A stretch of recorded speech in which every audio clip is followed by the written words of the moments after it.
আওয়ামী লীগের দল হিসেবে স্থায়ীভাবে নিষিদ্ধ করা ও জুলাই সনদ প্রকাশ এবং সুচিকিৎসার দাবিতে শাহবাগ মোড় থেকে সরে জাতীয় জাদুঘরের সামনে অবস্থান নিয়েছেন জুলাই আন্দোলনে আহতরা। এতে স্বাভাবিক হয়েছে শাহবাগ দিয়ে যান চলাচল। রোববার রাত 10:30টায় শাহবাগ মোড় থেকে সরে জাদুঘরের সামনে অবস্থান নেন তারা। এর আগে রাত 9টায় পুলিশ এসে প্রথমে শাহবাগ মোড়ে গুরুত্বপূর্ণ 4টি সড়কের ব্যারিকেড তুলে দেয়। এরপর যান চলাচল শুরু হয়।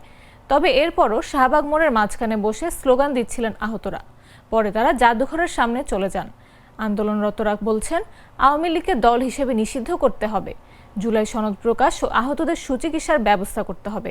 এসব দাবিতেই মূলত তারা এখনো অবস্থান নিয়ে আছেন।